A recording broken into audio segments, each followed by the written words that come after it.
பைரா super Petra, செம்ம. ஆஹா சுப்பிரமணி, உனக்கு குழி பறிக்க முடியலையா சாமி? அதுக்குள்ளே பூதலையா நீ? ஆ, உன்னால் பூத முடியாது, அவன் ஒல்லியாக இருக்கான், பூந்துக்கிறான். சுப்பிரமணி எழுந்துடுறா, அவனும் படுக்கட்டும் கொஞ்ச நேரம்.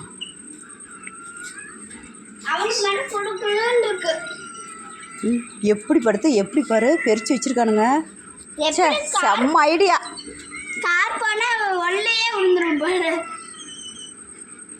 ஏசியில் கொடுத்தா கூட இவ்வளோ இதாக இருக்காது. உங்களுக்கெல்லாம் ஏசியே தேவையில்லடா. சே, செம்ம ஐடியா. சுப்பிரமணி எதுக்காக இருந்தாலும் வெயில் ரொம்ப ஹாட்டாக இருந்துச்சுன்னா இவ்வளோ போய்க்கும். அவன் பாரு கரெக்டாக அவன் உருவத்துக்கு தக்கனா பறிச்சிருக்கிறான். பாம்பு மாதிரி சுருண்டு படுத்துக்கிறதுக்கு கரெக்டாக இருக்குது. ஆனால் சுப்பிரமணியால் படுக்க முடியாது. அவன் படுக்க முடியாது. பயிரா காதை பாருங்க, ஸ்டைலை பாருங்கடா.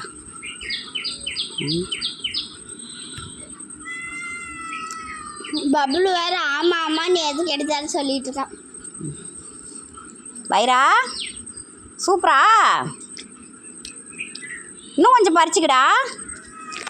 டாய் கார் போச்சுன்னா டயர் ஒன்று போயிடும். எடுக்க பாடுறா, கண்டுக்கிறானா பாரு. டாய் பார்க்கலாம், எந்திரி, குழி எத்த சொல்றதுன்னு பார்க்கலாம். எந்திரி பைரா. அவனே விளப்படிக்கு பெருசாக நோண்டி எடுத்து அதில் என்னமோ இருக்கு காலா. டாய் எந்திரா, எந்திரா பார்க்கலாம். அம்முக்கிட்ட எந்திரிடி. இங்கே எத்த சோட்டு பறிச்சு வச்சிருக்க குழின்னு பார்க்கலாம். எந்திரி தங்கம். இருந்தால் பறிச்சு வச்சிருக்கோன்னு நினைக்கிறேன். பாரு எவ்வளோ அழகாக படுத்திருக்கான்ட்டு தங்க பிள்ளை. அவன் காது பாருங்களே, அவனா ஆட்டுறான். அவன் இருக்கலே அவன் காது ஸ்டைலு. சுப்பிரமணிக்கு அவன் பாவமான மூஞ்சு, பைரக்கு இந்த அழகான காது, ஷார்ட்டாக்கு அந்த குறுக்குறுன்னு கண். எந்திரிச்சிட்டான் தலைவர். நீ படுத்துக்கோ போடா சுப்பிரமணி, படுத்துக்க சொல்லு. இல்லை அக்கா படுத்து போயா போ, படுத்துக்கோ. அதில் அவன் எந்திரிச்சிட்டான் பாரு.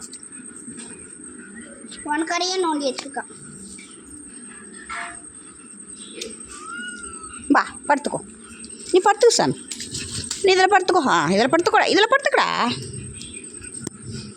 அவனால் அது படுக்க முடியல, தான் அவங்க கண்டுக்கவே இல்லை.